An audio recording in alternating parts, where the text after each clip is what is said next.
figured it was about time for me to share my traumatic twin birth experience. So my first two birth children. My son, I went to 41 weeks. My daughter, I was at 39 weeks. And the twins came at 38 weeks. I made it that long. I was going to go to 37 weeks. My doctors couldn't make up their mind, but of course they wanted me, the longer the better. The longer they're inside, the closer to 40 weeks that we can get. So I went to 41 weeks with my son and 39 with my daughter. And 38 weeks, I had a scheduled C-section. So I went in for my C-section that morning. We were, hospital bags packed, ready to go. And we got there at like 6, 7 o'clock in the morning for my scheduled C-section. I had to, get all the way ready for a procedure. So, I had to take those wipes and scrub it on your body to get yourself prepared for surgery and whatnot. Well, in the weeks leading up to my scheduled C-section, I had talked to my doctor about, going through a natural birth if I was still able to. Because from 30 weeks to 37 weeks, my babies kept flipping and moving and would never both be head down. So, oh man, excuse me. At 35 weeks, they were both head down. At my 36-week appointment, one of them was head up, the other one was head down. It was, super fun because I was like, we're getting closer and closer, and it's looking more like I'm not gonna be able to do a natural birth because I did that with my daughter. My son, I went in, because I went past my due date, I had a scheduled induction, and I actually went in the morning of my induction because I went into labor and gave birth to him naturally, with an epidural. And then with my daughter, I had a scheduled induction because we believed she was going to be big. So I went in, and at 39 weeks, I went in for an induction, and I had her the next day. Naturally, no epidural, just a little bit of pain meds, but no epidural this time. And then, of course,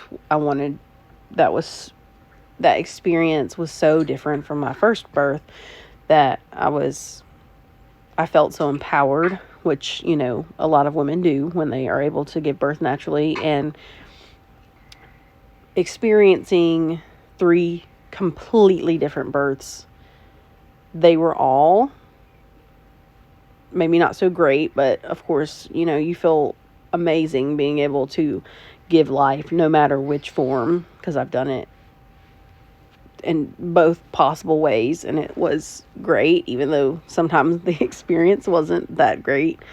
But I got around to the twins, and I got to the hospital that morning, and the doctor told me, I think a couple days before that, when I went in for my last appointment before my scheduled C-section, that if the twins were both head down, and they would check me that morning that I came in, that I would be able to naturally give birth. They would just, put me in for an induction, and then I would be able to labor naturally. Well, of course, I got there that morning. I get all the way ready for my C-section surgery, and then I have to wait because someone ended up needing an emergency C-section. Even though they were there just like me for a scheduled one, they ended up having to go. Something happened, and I think like her blood pressure was dropping and stuff. I don't know. I could barely hear anything as they like rushed her past my room for my prep room. Well, while we were waiting, they ended up getting the movable ultrasound machine into the room with me, and they found out that my daughter ended up head down. So both babies were head down. And they were like, okay, so, you can now try to labor naturally. Well, they came back in the room about 30 minutes later and they were like, we're going to have to let you go because we don't have a room. And I was just like, well, how does that make sense? So if I'd come in here and you guys gave me a C-section, I would have a room. But if I came in here to give birth naturally, you don't have room for me. Anyway, so I had to leave. And they had me on call all day. They said, as soon as a room opens up, we will call you and let you know you can come back in and whatnot. So me and my husband left. We came home. We relaxed a little bit because I'd been having contractions for a little bit, but nothing consistent enough to, be ready for labor. So we went to dinner because, I wasn't allowed to eat after a certain time for my C-section. So I got to eat breakfast when we left the hospital. And then I didn't really have lunch. I had like a couple little snacks, whatever. And then we went out to dinner and got dinner. And then we went to Target, which isn't where we were. It was like 10 minutes from the hospital because we live about 30 minutes from the hospital.